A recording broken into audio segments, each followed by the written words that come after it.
If you go back to the earliest records, the story of this Dracula doesn't start with vampires. It starts with a name that kept appearing in reports across Europe. Attached to a ruler people were already struggling to describe in ordinary terms.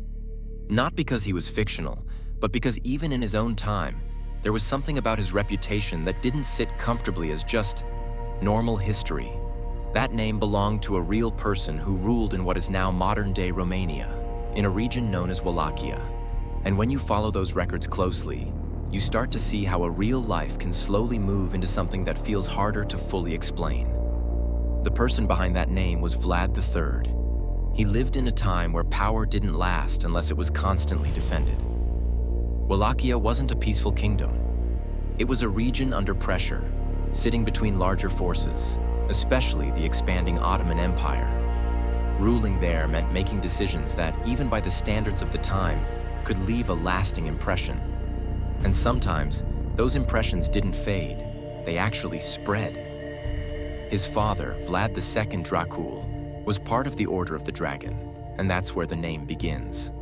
Dracula referred to the dragon, and Vlad became Dracula, the son of Dracula. At the time, it was just a name tied to status and lineage. But names have a way of changing meaning depending on what becomes attached to them. And in this case, what followed would slowly reshape how that name was understood. Vlad's early life placed him in a position that most future rulers never experience.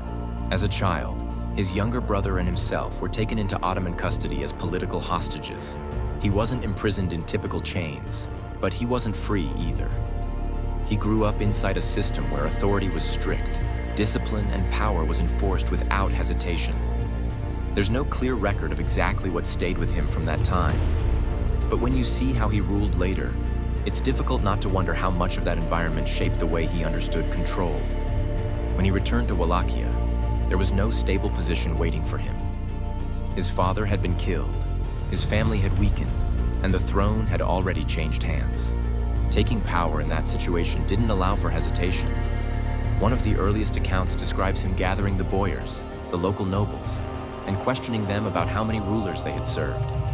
Their answers gave him what he needed. Many were executed, others were forced into labor.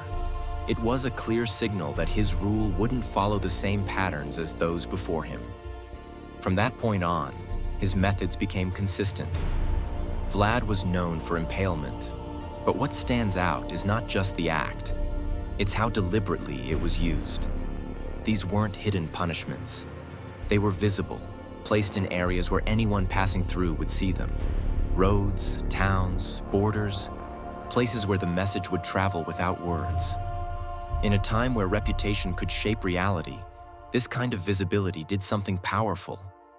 People didn't need to experience his rule directly to understand it. They only needed to hear about it, or see it once. And this is where the story starts to take on a different kind of weight, because accounts suggest that his methods brought a level of order that wasn't common at all in that region at the time. Crime appears to have dropped, and stories describe valuables being left in public without being taken. Whether every detail is exact or not, the pattern is consistent. His rule created control in a place where control was difficult to maintain. His conflict with Mehmed II adds another layer to that question. This wasn't a small opponent. This was one of the most powerful rulers of the time. Vlad didn't face that power directly in the usual way. Instead, he used tactics that disrupted and unsettled. Night attacks, ambushes, destroying his own resources to weaken the enemy. At one point, he led a night assault on the Ottoman camp, aiming to reach Mehmed himself. It didn't succeed in its main goal, but it created confusion, fear, and uncertainty. And in a conflict like that, those things can matter just as much as victory. As Ottoman forces moved through his territory, accounts describe what they encountered. Large numbers of impaled bodies arranged in ways that were impossible to ignore. The exact scale is debated, but the impact of those reports spread quickly. And once those stories started moving beyond Wallachia, they didn't stay the same. They grew. They shifted. They became something more than just records of events. In parts of Central and Western Europe, pamphlets began circulating that focused heavily on his brutality. Some were based on real events, others were likely exaggerated. But once those versions of the story took hold, they shaped how he was seen far beyond his own region. At the same time, in what is now Romania, he was remembered differently, as a ruler who resisted a powerful empire and maintained control when it mattered. The same person, seen through completely different lenses.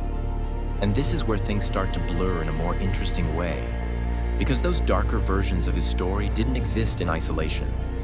They spread in regions where people already believed in things that didn't fully belong to the living world. Stories about the dead returning, about unseen forces, about something lingering after death. These ideas were already there, part of the cultural background. So when Vlad's reputation began to spread, it didn't enter an empty space. It settled into a place where people were already open to the idea that something could cross the line between life and death. Not directly, not in a way you can point to and say, this is where it happened. But enough that over time, the edges between history and belief start to overlap. By the time Bram Stoker came across the name centuries later, those layers were already built. He wasn't documenting history, but he didn't need to invent everything either. The name carried weight. The region carried its own stories. The reputation was already shaped by generations of retelling. From that, he created Count Dracula, a character that would define the name globally. And this is where the transformation becomes complete. Not because Vlad was ever something supernatural, but because his story had already moved far enough away from its origin that it could be reshaped into something else entirely. A ruler became a symbol. A reputation became a legend. And once that happens, it doesn't really go back. Even now, the idea hasn't completely disappeared. There are still small groups, scattered and mostly private, who identify with the idea of vampires in different ways. Some even go as far as consuming small amounts of blood, not as something supernatural, but as part of identity or ritual. There's no clear connection between them and Vlad himself, but their existence shows something important. The story didn't end when he died. It kept evolving. And maybe that's the part that stays with people. Not just what he did, but what his story became over time. Because when you look at it closely, nothing here changed overnight. There was no single moment where history turned into myth. It happened gradually, through repetition, interpretation, and the way people chose to understand what they were hearing. And once a story reaches that point, somewhere between fact and belief, it stops being just history. It becomes something people continue to add to, even centuries later. And that's where the name Dracula still sits. Not fully in the past, and not entirely in fiction either. In the end, Dracula isn't just a monster from fiction. It's a legend formed from a real man, whose brutal rule and cruelty pushed his story beyond history, into something the world no longer saw as human, remembered more for fear than for truth.